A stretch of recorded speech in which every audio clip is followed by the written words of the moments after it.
Okay, so you live in...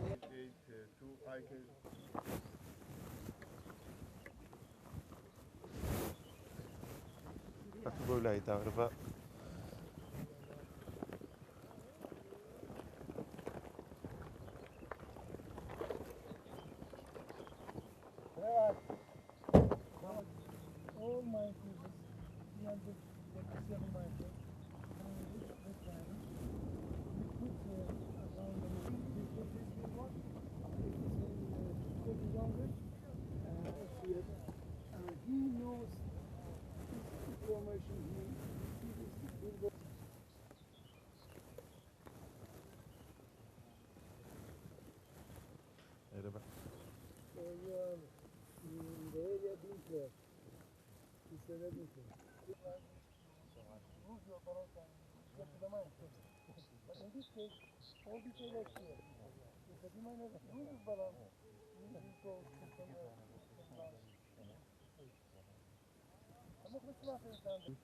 ناوی ئەلغەمەکە و ڕێکەوتەکەش دەستان نووسن هەدی سۆر سۆر نیشانەوێ ئەوێ مەترسیدان هانی سنووری چێڵگەنە ئەمڕۆ پێشوازیمان کرد لە وەفدێکی هاوبەشی ئاژانسی جایکای یابانی و بەرنامەی بابرێن نوێنەری بەرنامەی کاروباری مینی کەمبۆدی کە بە سەردانێکیان هاتبوون بۆ یەکێک لە چێڵگەمینەکانی سنووری پارێزگای هەولێر نزیک گوندی ماویلیان پێشوازیمان لیان کرد و هاتین زانیاری تاوامان پێدان ئەو لە سەبارەت بە سەردانیان و گۆڕینەوەی زانیاری تایبەت بە چێڵگەمینەکان و تەکنیکی کارکردنی ئێرە وڵاتی کەمبۆدیا ئەو سەردانەی ئەو برادرانش تایبەتە بە پرۆژەیەکی ئایندەمان کە لەوانەیە لە نیوەی ساڵی 2016 دەست پێ دەکات بۆ ڕاهێنانی 30 کارمەندی کورد لە کارمەندانی دەستگای گشتی کاروباری من لە وڵاتی کەمبۆدیا لەسەر بوجە و باروبووی رێکخراوی جایکای یابانی با بڵین ئیتر لە ئایندەدا ئەو 4 ساڵی داهاتوو 30 کەس دەنێرین بە وڵاتی کەمبۆدیا لە تەکنیک و لە شێوازی نووی کارکردن لە چێڵگەمینەکان ئاشنامان دەکەن ئەو خەڵکانە لێ هاتوو دەکەین لە وڵاتە لێرەدا بە پێویست دەزانم سوپاسی رێکخراوی جایکا بکەم بۆ ئەو هەوڵیان بۆ ئەو کوشان و هاریکاریان کە دەیکەن و لە میانەی ئەو پرۆژێ. Our mission objective here is to inspect what's going on in the demining site. ئامانجی باڵێن سەردانەکەی ئەو وەفدەی ئێمە بۆ ئەوەیە بە چاوی خۆمان بێن بە شێوەیەکی زانستیانە بیبینیم زانین چ لێرە ڕوو دەدات. We are here with a CIMAC member. لێرەدا باڵێن نوێنەری سیماک ئەوەی کە پێ وتێت بەرنامەی وڵاتی کەمبۆدیا بۆ کاروباری من ئەویش لەگەڵمانە. And all the rest of us are from JICA. ئەو برادران تر کە لەگەڵ خوشکە بەرەزانی کە لەگەڵیانن لە رێکخراوی جایکان.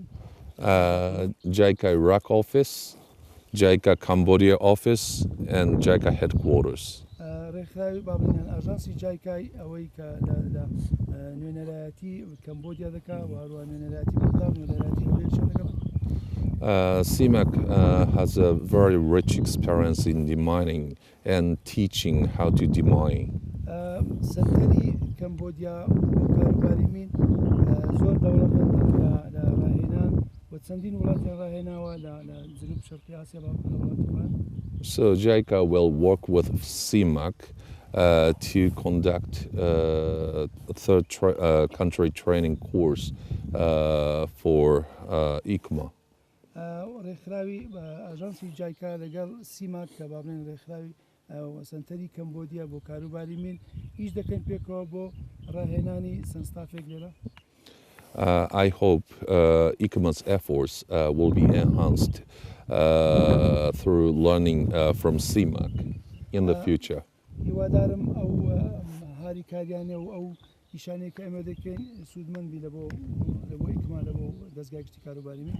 Thank you.